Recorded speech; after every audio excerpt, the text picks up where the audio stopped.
Okay, so here we go. With Audio Tool, we're going to just talk about signal path.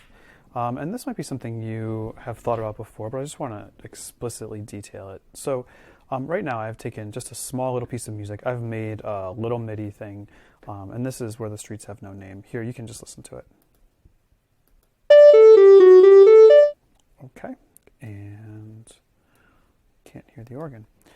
So this is a song by U2, and there's an organ part. That was, you heard the guitar part, and then there's an organ part. All right, that's not really that important. We've already talked about how to make MIDI things. And so what I want to talk about now is the thing about this guitar part is that it has a delay on it. And it's one of the most iconic delay sounds that you'll hear in pop music. So I'm going to actually add one of these over here. I'm going to add one of these effect pedals. I'm going to add the delay pedal right here. So if I take this delay pedal and I drag it onto the workspace, the program is just going to assume that I want to have it into its own channel. But basically you need to put something going into it, and then it's going to process the sound, and then it's going to export the sound. It's going to send the sound somewhere. So let's just detach it. So what I'm going to do is I'm going to have the guitar part, which is this synthesizer. I am going to move the synthesizer so the synthesizer sound, the synthesizer sends its sound to the delay, and then the delay goes into here. Now this is a stomp box, so you can see the little red light there. That means it's on.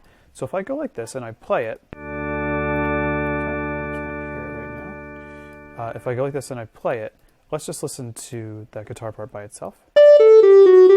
Good, we'll call that a dry sound, meaning that it's unprocessed. And if I put the delay on it, I don't know. Let's just put it. You can do eighth notes. You can see here, or come on, you can do eighth notes, and you can do a delay every eighth note, every 2 eighth notes, every 3 eighth notes. So let's do one delay each eighth note. You notice my beat per minute here is 129. So it should sound like dun dun dun dun dun. Here we go. Let's see what it sounds like. Turn it on. Actually, let me just play it on the keyboard here. Okay, so you can hear it just go dun dun dun dun. I can make it a little louder. Or I can make it feedback, meaning it'll just last longer. I can make it every 16th note. That's an artifact. Sometimes right after you adjust it, it'll do that weird pitch thing. So I know that the Edge, when he plays this, he uses every 3/16 notes feedback. So I'm going to put on 3/16 notes.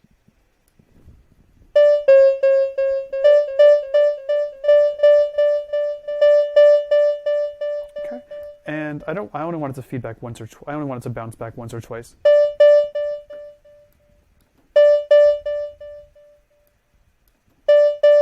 Okay, so now that I have that delay on there, let's listen to it.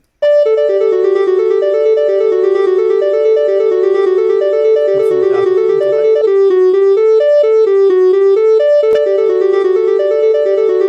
Okay, so you can hear it really complicates the sound. It's a really interesting sound. I think it's really cool. So that's how you would send a signal path. If we add the organ back in, we'll get a more complete sound.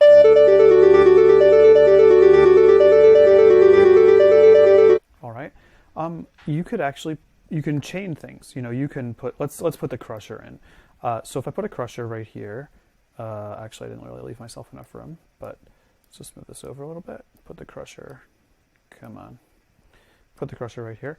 And let's just send it through the crusher before we go to the delay. I'm going to turn the delay off just so you can hear what the crusher does. Okay, it's not active. Notice it's giving it like a little bit of a buzz. If I crush it even more, it'll sound like kind of like low bit rate, kind of poor computer music. So put the delay back on, and now we can have that crushed sound.